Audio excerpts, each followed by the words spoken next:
online broadcast network, AFTERBUZZ TV. Over 20 million weekly downloads in over 150 countries, and your number one source for after-show entertainment.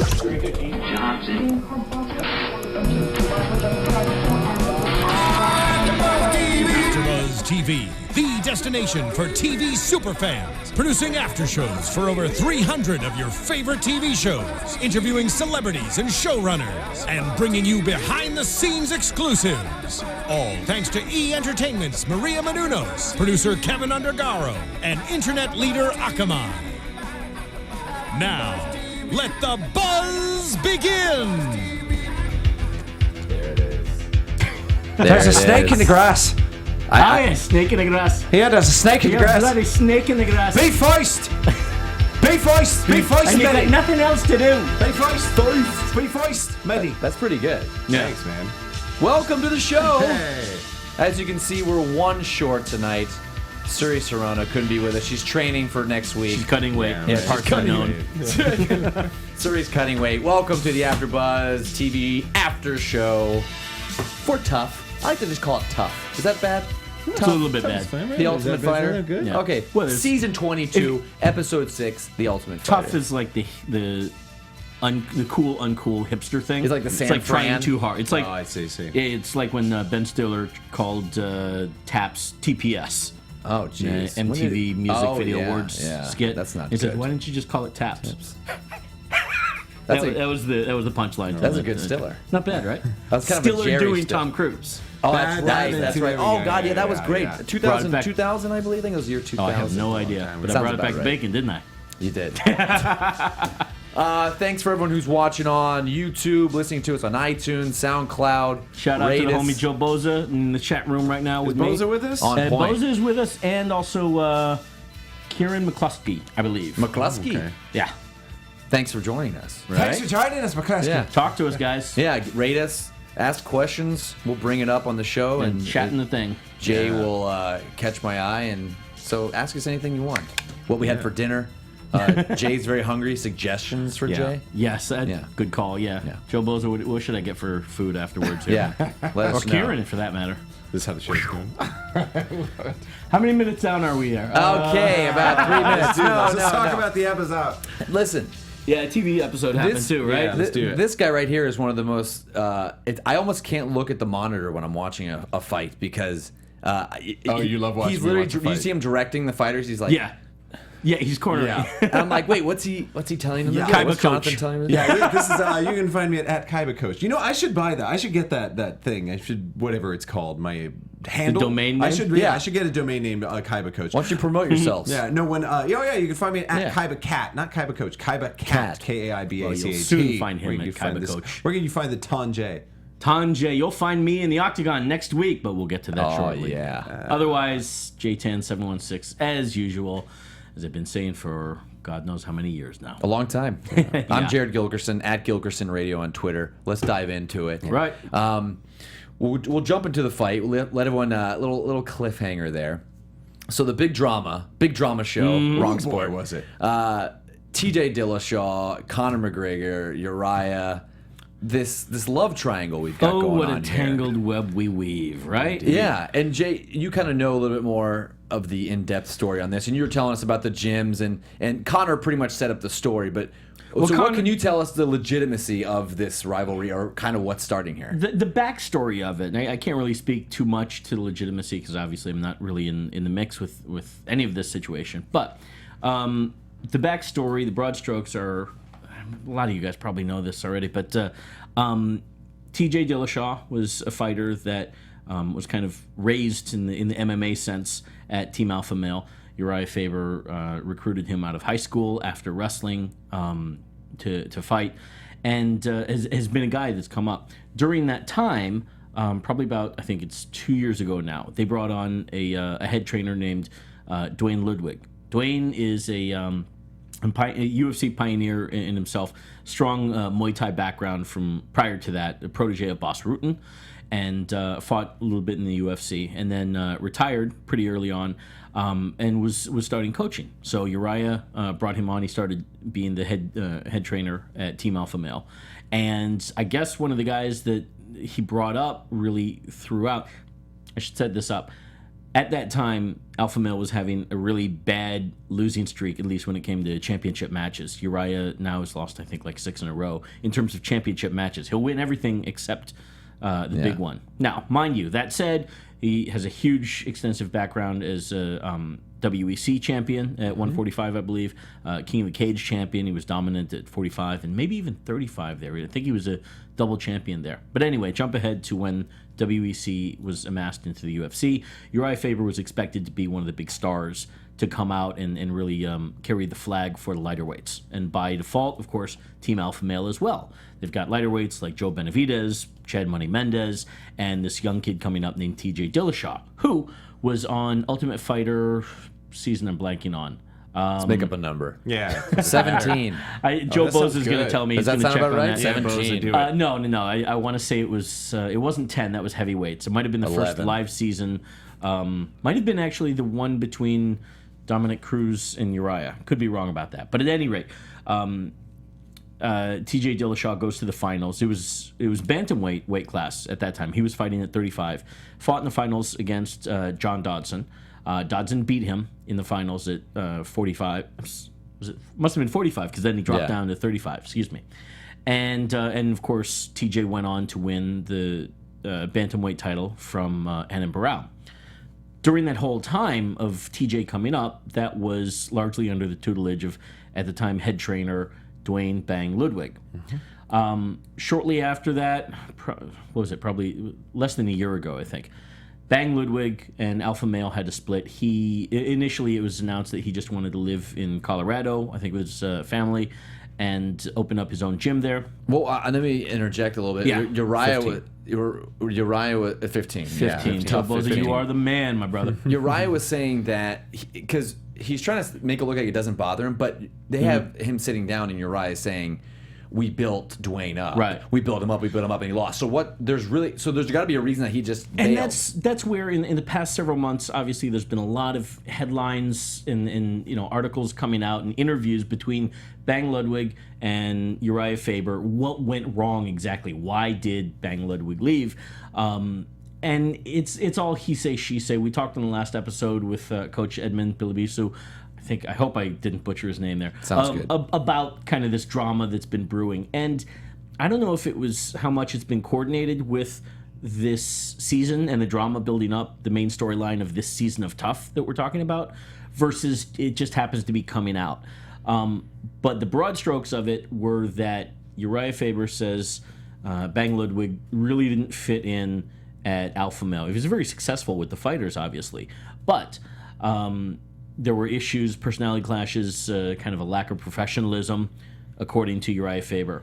Bang Ludwig just would simply said, I think one headline was saying that he felt that TJ Dillashaw was the only guy that really wanted it, really had what it took to be a champion out of that whole gym. And it's all of this has kind of been building up for a while.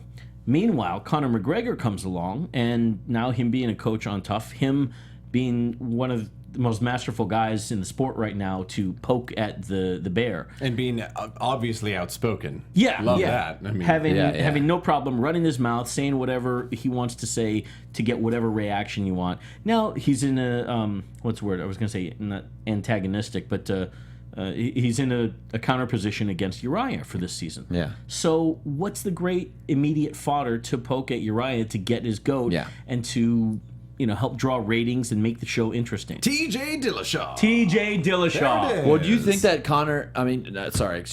Uriah? Okay, what do you think there? And I want to hear both of your opinions. Like, we'll start with you, Jonathan. Like, what do you think the relationship actually is now? Because Uriah will play it off like, oh, it's nothing. We're great. We're teammates. But I don't get that vibe. No, I mean, based on the body language and everything that I'm seeing, especially on the show, the words that Conor's saying are hitting Uriah because there's truth to it, and that's the thing. Conor says, I'm just speaking the truth, and frankly, That's pretty good. I think he is. I think he is. There is so much truth to what he's saying because Uriah What is he saying? What was that? What is he saying? Oh, that TJ is a snake in the grass who's out for himself. Right. Who's out for himself, Right. and that he betrayed Uriah Faber by running off the way he did because he is looking to be a champion You're in his getting own heated. right. What? You're getting heated. Oh man, it's great. Like he's looking to be a champion in his own right. Yeah. You know, and it's so. Well, he is a champion in his own right. Well, yeah, I mean, absolutely. He beat But the thing is, though, twice. but he does this all at the expense of Uriah Faber, who's the person that brought him here. And Conor is, saying that you should have basically done it with your team. The principle that he's poking at here, that Conor's capitalizing on, is the loyalty factor. Yes. Now, the chapter that we hadn't talked about, but has happened very recently, is TJ Dillashaw officially leaving Team Alpha Male and setting up camp at a place called Elevation MMA So he in officially Denver. left. Denver, Colorado. Yeah. Just recently? This is real the past recent. several weeks or so. So he was still affiliated with Uriah when they taped this episode. Yes, yeah. Okay. At the time that he won the title and Dwayne left to set up his own gym in Denver or Broomfield, wherever it was. No one knows where Broomfield is. Just say TJ Denver. No. in Colorado. It's very clean. No, shout out Hey! to all the Coloradans. But TJ was going back and forth between the two. And at this point, I mean, this is where only really TJ and Uriah and Bang, and Elevation for that matter, know exactly what happened. But finally, TJ has made the official departure and is training, I believe, full time at at Elevation MMA. Which a couple facts to clarify too. Supposedly, Dwayne Ludwig is not a part of it. Dwayne does have his own school. He's been teaching something called Bang Muay Thai for a while, and he's got Ludwig Sounds like martial my arts. favorite movie.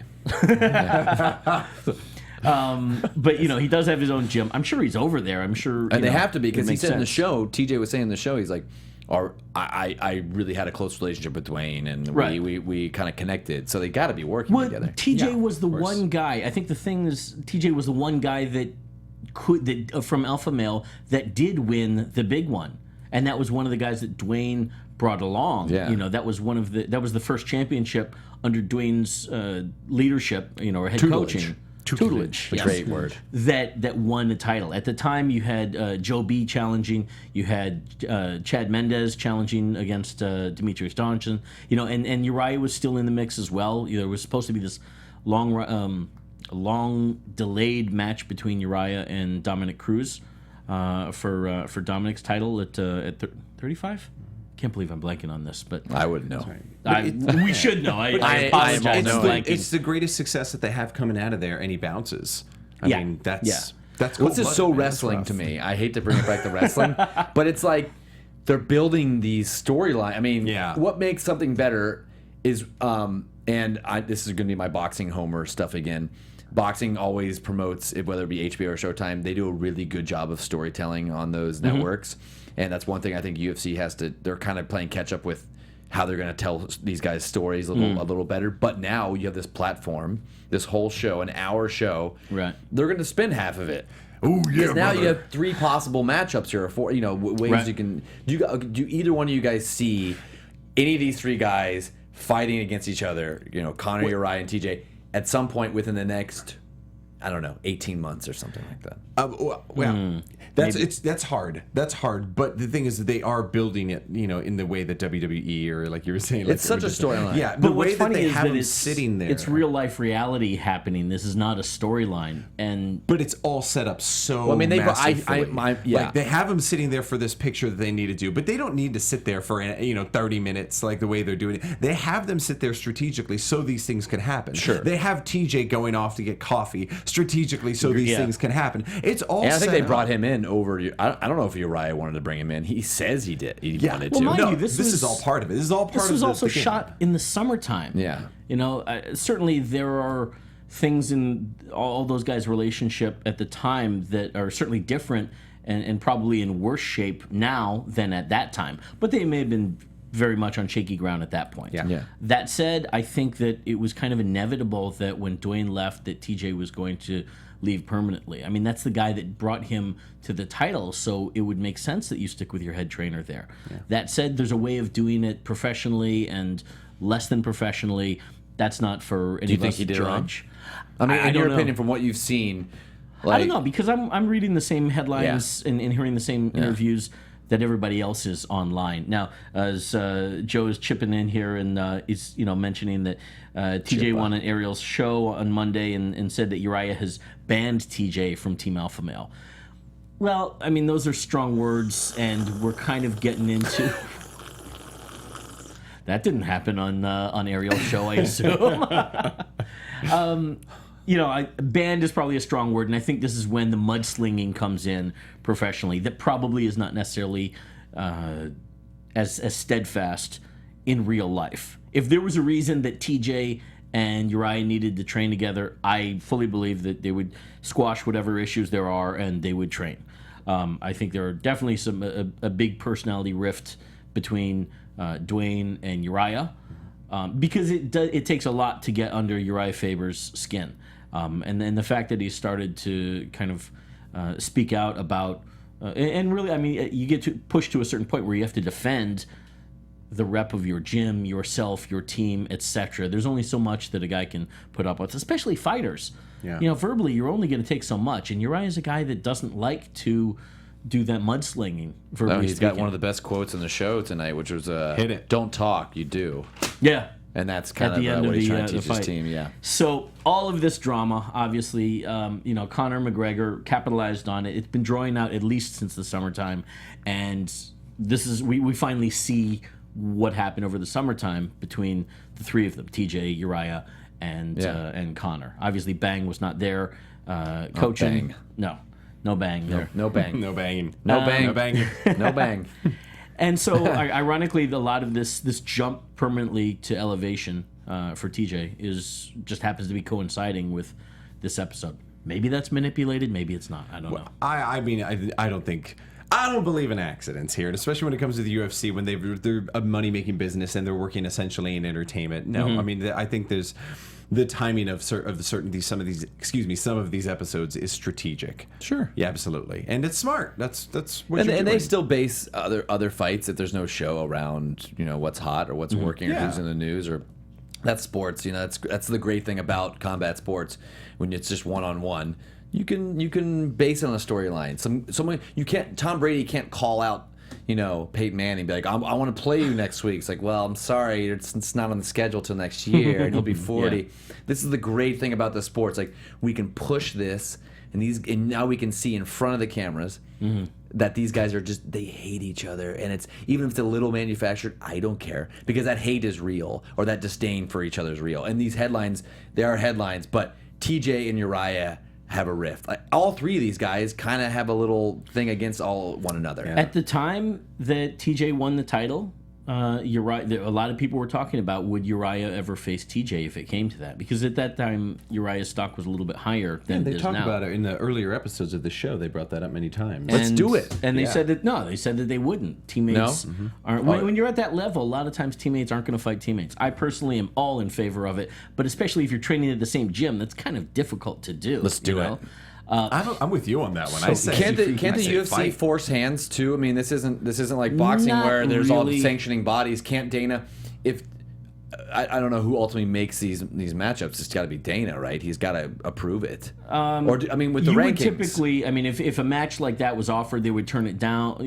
In this case, between Uriah Even for a and- belt? Let's say for a case in point. Yeah, there's a lot of times that matches have been turned down, title shots. A lot of times, I'm sure there's a few. Yeah. John Jones and Rashad comes to mind.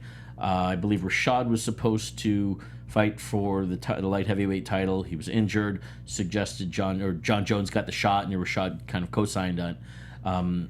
Rashad said that he wouldn't challenge John Jones for the title, but then John said, yeah, if he wanted to fight for the title, I would fight him. Rashad took that personally, and then all of a sudden now you've got a rift where actually Rashad would fight. But initially he said, no, I wouldn't. We're teammates. It would be too awkward. Again, at this point when TJ won the title, they were teammates. There was a stronger bond, and Uriah said openly, no, I would not challenge him for the title. So, question. Now it's different. The strongest changed. love becomes the strongest hate. I will say that. It's poetic. Yeah, thank you. Did you make that up? True. No, it's true. It's actually true. I think that's it's Emerson. true. Is that Emerson? I don't That's know. very nice. Thorough. No, it's very nice.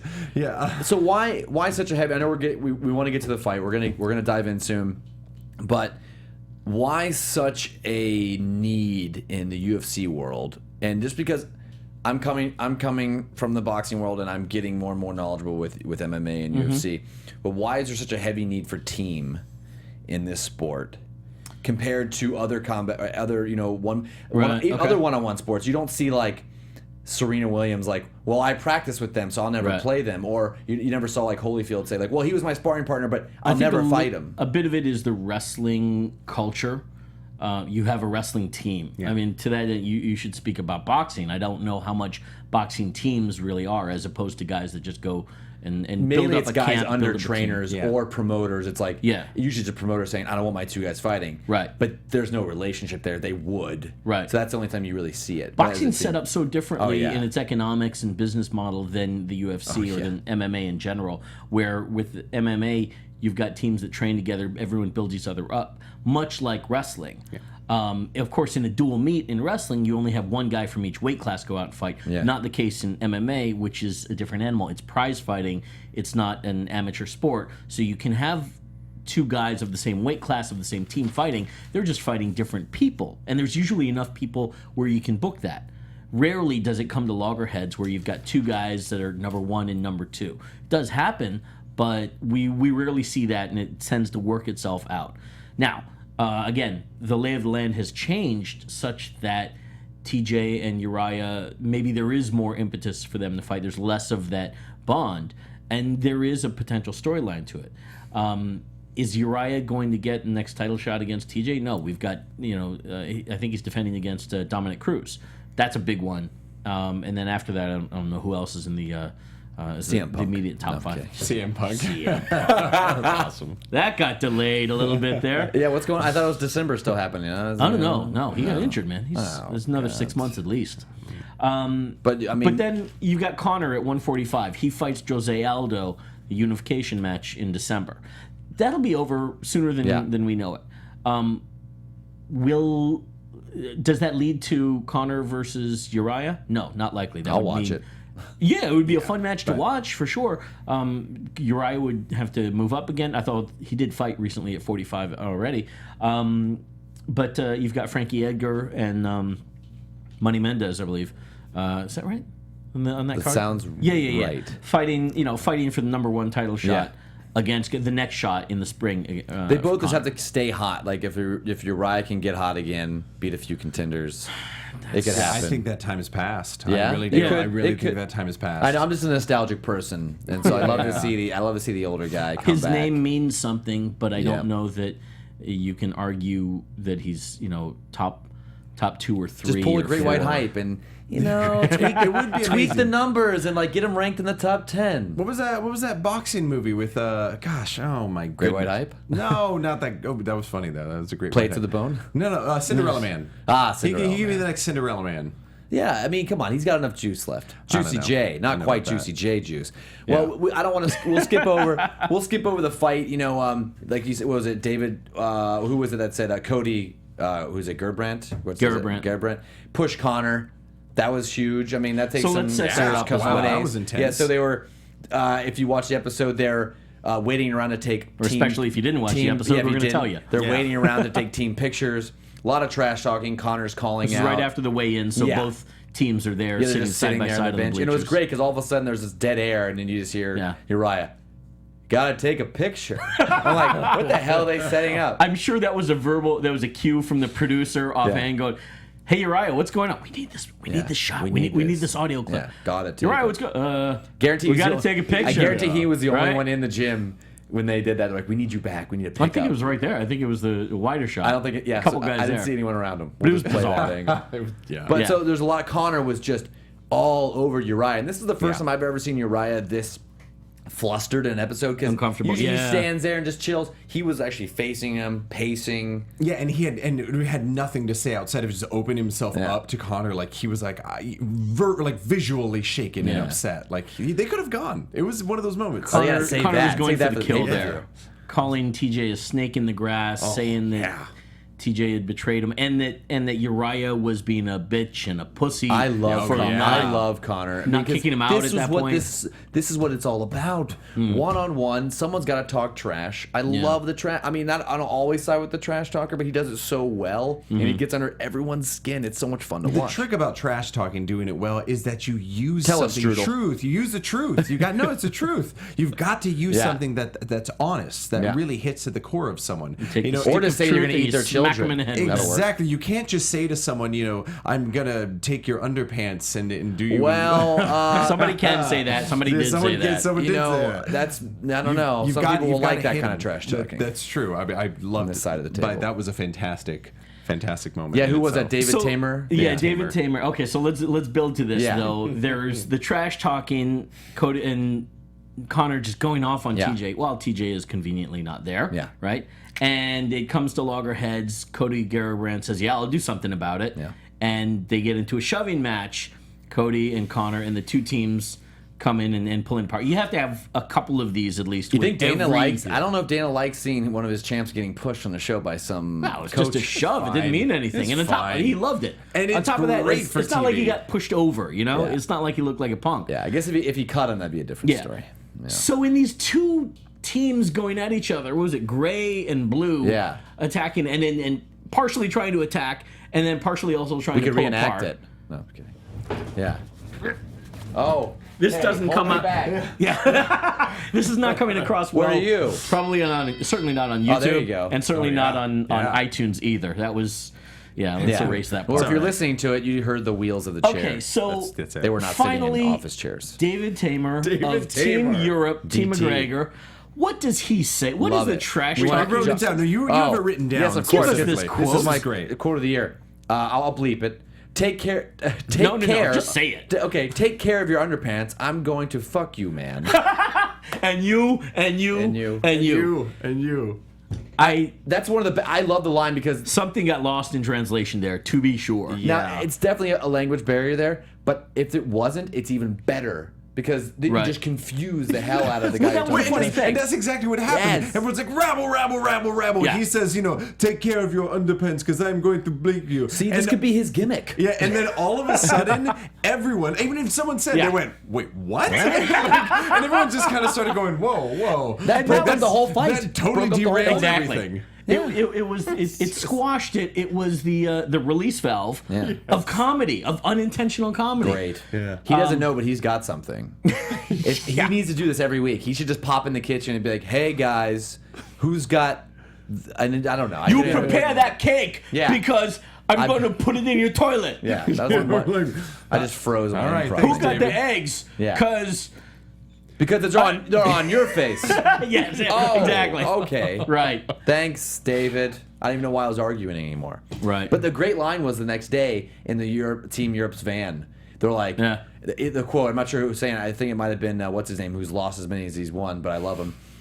Artem. Artem was like, we weren't yelling. I'm like, listen, you guys are two gyms. You guys were all yelling at each other. Right. We weren't yelling. They were yelling, looking like fools. I'm like, Artem. You just, no, nothing. That's why, Artem, you don't get a lot of camera time. I like Artem. Don't. He's well spoken.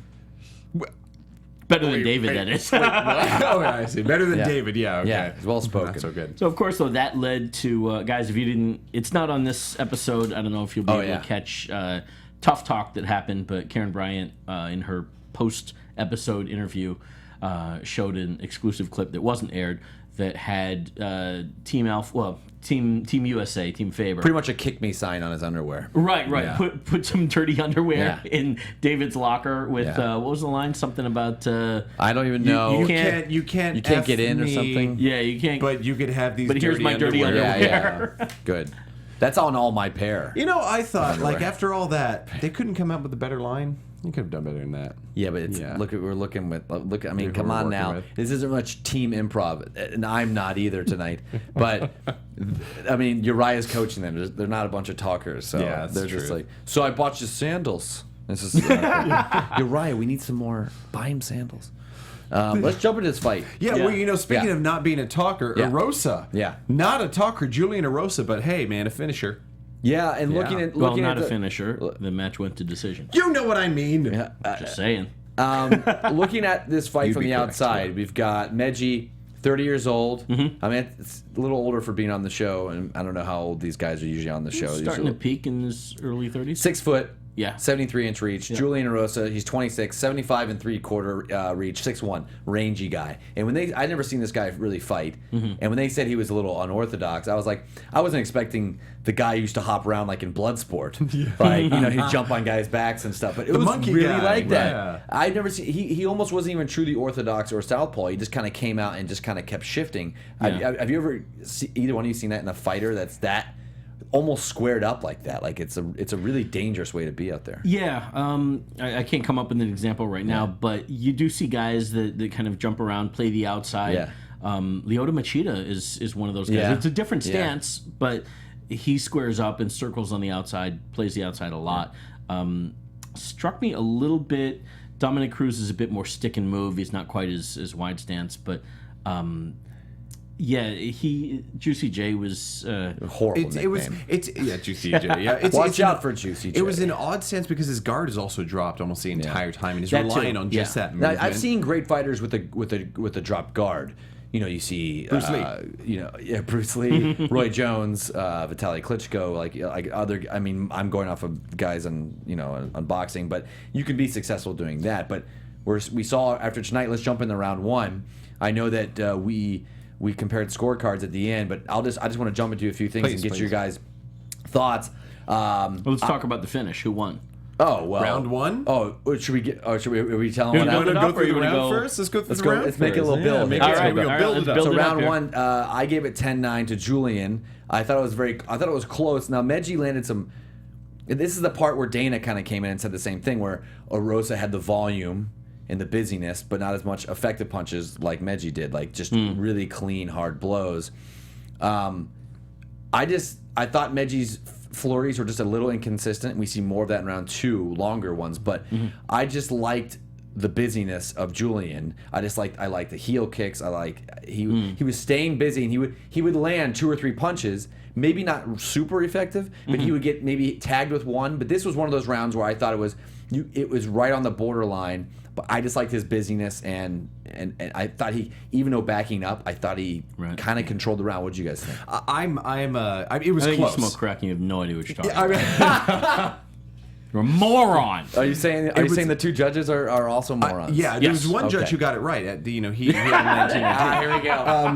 The truth is, Julian landed quite a few shots, and he was single tags, not even doubles, single tags, and a lot of those kicks right to the stomach, to the gut. Yeah. But Meji stomach kicks. Yeah, but Meji was landing a lot, and he was not only landing, but he was hitting hard. So it was impact, power. On top of that, he was controlling the octagon. I mean, he had Julian backed up, and Julian, if you notice when I was watching, I kept putting my finger this way because I was in my head saying, Julian, move to the side, get out of this little corner right here, get out of one of the octagon angles. He slipped okay though. I mean, yeah, but the thing is, Meji controlled the octagon, landed a lot of blows, and landed a lot of really hard, mean blows. And on top of that, you saw Julian shaken, trying to get away, didn't like being hit. He was obviously I'm not know who does. Yeah, well, the thing is, there were some people who could take it well. Julian was not taking it well, and he was just trying to escape and survive for a lot of it. And so, control, power, and volume, I gave to Meji. Okay. Yeah, myself as well agreed. I thought that Meji took the round. He was faster, more accurate with his shots. He was having success with a lot of elbows, which are harder to land than punches. Julian, I think, didn't do as much. He got busier in the first round towards the end. He was finding success with the jab and the front kick and the teep kick, like he said. But he was more fluid in general in movement, whereas Meji was attacking and a bit more linear with his shots. He would bum rush in and land several and then get out, especially with the hooks and just the lefts, the hooks and elbows and stuff. So I gave it to Meji. I think he needed to get. You know how Connor said he was a little stagnant and flat on his feet? Yeah. Was that your point? No, yeah, that's exactly. I mean, I have that written down twice. Is that Meji he doesn't move well. No. He stands very, very still. It makes him look bad stable against a guy like that. Yeah, who's dancing around him. And the second it just round makes him look a little out of his. It just makes it. even though the other guy's unorthodox, it makes Mejji look a little off. Yeah, in the second even round, though he's much more of a orthodox stance and fight and defense, everything's like he's like a robot in there. Yeah, and I think it really showed after Mejji started to get tired. Yeah, because it was at the end of round 1 that Julian started to take that round, last minute, really minute and a half at most, and it was because Mejji all of a sudden looked tired. And then, so Julian, since he was still fluid and still looked, conditioned, that second round, it just completely opened Mejji up. What do you guys think about round 2? Go ahead and start off, Jay. That one I did give to Julian. I didn't think it was a complete blowout. Still competitive, but Mejji did. It felt like he took his foot off the gas a little bit. Julian, I think, found his rhythm and found what worked there, and continued to do so. We saw more front kicks. And that was the one that I think he pulled ahead in the second round. In Tough Talk after the show, Mejji actually right now has a cast on his arm, and apparently had broken his hand. Oh, really? During before shooting before having that match, and Not apparently good. just kept it quiet. Because obviously you don't want to give up. Oh, maybe it was a little gun shy because of it. That could explain something. Yeah, obviously that definitely had something. I like to that do he with didn't it, say anything about it though. Yeah. If we were to see, who knows if we would have seen much difference? I think probably so. I think so mentally as well as obviously physically that plays a toll and took away from some of his tools. So you got 19-19 right now after. I had a 2. 19-19, and I was expecting a third. Okay. Yeah, same 1919. In the second round, I think it was really obvious. Julian controlled the round, landed tons of strikes, but I think the big thing that about that round that got me is that you get points for being defensive, and he was slipping by. Oh, no, dude, he you was. don't. You shouldn't. You don't. You do. No, you don't. Don't you get points for being defensive? You don't get the points for I being swear defensive. to God, really? See, No, right you now don't. Jonathan's getting points. I'm getting points for being defensive. He thinks he's getting points. much. I'm winning this one. For control I can slipping. pull up the unified rules if you Wow, want. I did not even know that. I know know the second time we've done because it. frankly, Internet here is kind of whack. No, that's too bad. He looked good. He was slipping. He was, he was dodging. He was being evasive, and then he was landing in response. It was he looked slick. great. It was slick to watch. Oh, yeah. You don't get That points for second round. defending, but if the other guy is swinging and missing on you, he's also not getting points for that. Yeah.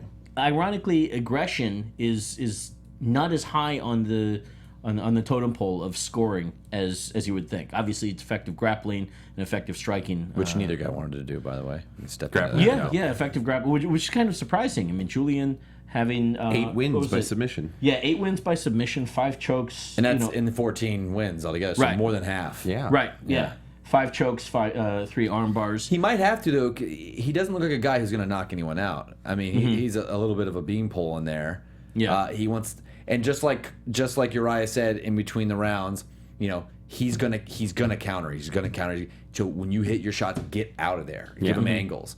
And he did. I thought. Did you guys notice that Julian came out in round 2? He came out very orthodox. He came out very orthodox stance, wasn't giving a lot of movement, and I was like, okay, why? I thought he kind of switched it for the first minute. He wasn't bouncing around and giving a lot, and then he kind of found his rhythm again. So I didn't know. I'm like, no, go back to what it was working before. Well, it working, was so he did. it was the straight shots that were working. Yeah. That kick up the middle jab, and the too. jab. Yeah. Yeah, it was great. Yeah, and then it wasn't then coming he tagged in him at with one of the angles. kicks on the chin. I think it was in Bunch the first times, round. yeah. Threw a it couple was, of landed few. that was clean. He's deep very kicks. flexible guy. But Yeah. I made a note. His heel kicks to the gut were just so good. Like those are just. It looked like, and that took it out of Mejji. I mean, we said we all thought he looked tired, and for a guy who doesn't have a lot of movement, Took the win. All those gut shots and all those leg shots, it just took. I think it just got him that tired. But and then Mejji just took off huge chunks of the round. I mean, I was counting at one point, and there would be just like 4, 5, 6 punches thrown or strikes by Julian, and nothing back from Mejji. I'm like, you just lost that little part of the round, and then you're gonna lose again. And I thought he should have at that point recognized he needed to bum rush a bit and make it a bit ugly. Yeah. Get him up against the cage, because he could. Every time he backed Julian up, Julian did not look comfortable. Yeah. But he just didn't back him up, and maybe it had to do with the hand. But I didn't think it was much of a. You said it was a definite blowout. That second round. I didn't think so. I thought it was. He had the round, but man, every time you have a guy who can really strike that big, it made me nervous. And every time he landed a shot, I'm like, oh, he's gonna get back in this round. That is true. Mejji only landed really a few in that second round, but when he landed, Yeah. oh boy. Yeah. Yeah. And so we get to the final scorecards. It was 2018, 1919, and 2018. Yep, majority decision. Majority decision there, and it sucks when you look at the DVR and you go, I don't think there's going to be a third round. Like, they got to figure out a way to fix that. They should start doing fights a little bit. Maybe start them a little earlier. I know you want to build up and get the audience there the whole time. No, but then if it's early finish, then you've got to fill in some time afterwards. We got to create some drama afterwards. There hasn't been much drama afterwards. There's been a lot of drama leading up, weigh-ins, picture taking. The formula of the show is hopefully watermelon tossing. That's coming. Yeah, that's coming. It is. Yeah. 6. Wait a sec. Let's think about it. This is episode 6. There's going to be 12 regular episodes, which means probably 10. So I'd say we're about 2 What's to 3 with that? Because episodes. I don't know what that preview is all. We're referencing, if you're listening, referencing like they previewed the Coach's first Challenge. episode, like the coach's challenge, and it just seems a bit Survivor-ish out of nowhere. Like we're gonna have these guys. We're in season 22, so we're reaching a little bit here. And I think it tied also to all the Melon comments about Conor McGregor, Melonhead. that Uriah Faber's yes, back to the melon. Yes, that was a little Conor right there. Yeah, hey, that was good. That was nice. Yeah. I just love that. Attaboy. Attaboy. I love it. But then it's amazing they have him mic'd up, and then if you listen to how much there's not as much noise as there was in last year's gym. Mm-hmm. But when you see Conor yelling in the background when they don't have him, they don't go up on his mic, you go, wow, it's really hard to hear the coaches still. Like it's still hard to hear. Yeah. So yeah, that's it. So team, what are they getting? Team Faber is now 3-2. 3-2. Team Faber. Yeah, 3-2. And they get control of the cards. Yep. Again. And here we go. And I can't wait.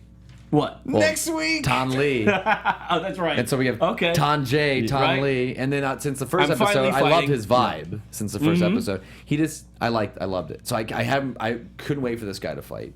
And then they fit Martin Svensson from Sweden. It looks like a tall. I mean, but I'm so happy because you're going to get an opposite match this week. This week you get a couple guys who just wanted to strike, which is great and fine. I can follow it a little better. Right. But next week, like Conor was saying, you get a true striker against a true grappler. Yep. So can Martin get Ton Lee to the ground? Why don't we do some predictions? Yeah. Yeah. There it is. Kick it in. AfterBuzz And we'll start with Jonathan. What do you think next week? Ton Lee versus Martin Svensson. Okay, I may be talking completely out of my desire for what I want to see. This may Out of be his just my passion, dirty out of my underpants heart, ass. out of my Hashtag dirty super kick party. underpants. Strudel Boy's prediction Strudel Boy. is I want to see Ton Lee kick his head off. Oh.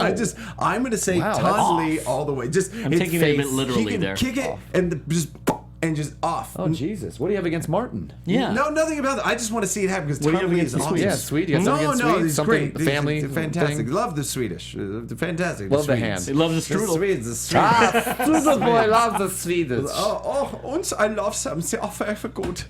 Sehr nice. Ton Lee. I want to see a knockout. Have we seen a knockout? Only in the not in this bracket. Yeah, no, I'm Heard going to the say opening rounds. I'm going big. My prediction next week, our first knockout. What round? Second round. Okay. I'm glad he didn't say 4th. Jay. Well, I am definitely going to be throwing a lot of kicks, I think, in the next episode. yourself, Me. I finally get Sure. a chance to fight. I've got a huge height and reach disadvantage to Will your parents be there? Martin Svensson, the Swede. No, Okay. they can't fly in from Louisiana. Okay. Actually, I think they're in Louisiana, but You know I how don't confusing think this that family is to is people, allowed. right? This is I'm great. confusing myself I know. already. Are Quite you frankly. fighting? Oh my God. I'm fighting next week. Yeah, Okay. Ton Lee, Ton Yeah, I J, can't wait. finally. This is going to be a great fight. There is also an experience disadvantage to me. I have 5 matches under my belt, and Martin has 19, Wow. What's Martin's record? 14-5. But I His think background is his background, he's fought. a lot. I wish I was going to say yeah. He's fought a lot. I'm not quite sure exactly previously to MMA, but he's been fighting Cage Warriors in the UK. I'm always taken back when I see a guy who's that much taller. First off, horrible face-off, Martin. I don't know what this is. Because I don't know. Vanderlei Silva did it. But I don't like that on the it. Pride You DVD can just tell cover. the guy doesn't want to strike. But I always get thrown off when a taller guy is known as a grappler. Like, hey, you see an advantage, but I mean, you see that height advantage and you think, okay, just stick and move. That's where my brain goes. But Ton obviously is such a better striker. I mean, he's got Yeah. I don't know what his background is. I think they said like was he a karate, Karate. champion? Yeah, Taekwondo, wasn't his black father like a possibly, famous? yes, second generation. His father was fighter. Chong Li from Bloodsport. Yeah. Got a prediction? No, I don't. No prediction. Okay, I win. Okay, there we go. Of course I win. What else am I going to say? I think Tonley needs to utilize kicks and it's a smaller guy. Get in there. Whether he chops down the tree, with leg kicks, there's that, or there's also using legs and going for the head. But that's a long reach. But you're definitely not going to. I don't think you stay in the pocket, do you? Against a guy like that? No. Yeah. I think that Unless the uppercut is like reaching up high, like a Mighty Mouse. Oh yeah, punch. like Little Mac. Little Yeah. Mac. Yeah, Little Mac. Yeah. I think we're at this point now where there's really no advantage with the pick'em. We're so deep into it, and the coaches really don't have much to choose from. And it's like, I think there's an advantage here. We saw it tonight. The team who picked lost. Yeah. So next week you could very well run into it. But I do think because they can't really select these matchups, these supposed mismatches. I think you're not going to see it. I think I'm with you. I don't think it's going to go the distance, and it's not going to be. It's going to be out of the judge's hands. But I got a bad feeling about Ton Lee. No. Shut up. I don't know why. Maybe because the team's up 3-2 already, and to get a tie. What's that got to do with it? I don't know. Maybe it's my motivational side, hoping that Ton Lee goes. I'm already putting him at an underdog, but I don't know. We saw it. I just get worried. I get worried when a guy is. I'm just hoping he doesn't solely base his game on strikes. Because whenever you see a guy, it worries me when I see it, especially with a shorter guy. You're a dick. Yes, I know. Thanks for the vote of confidence. That was my Get outta That was here. my surprise. So you're pick. saying Martin Svensson in the? I'm saying he's gonna make Ton Lee tap out in the second round. And it's gonna go 3-3.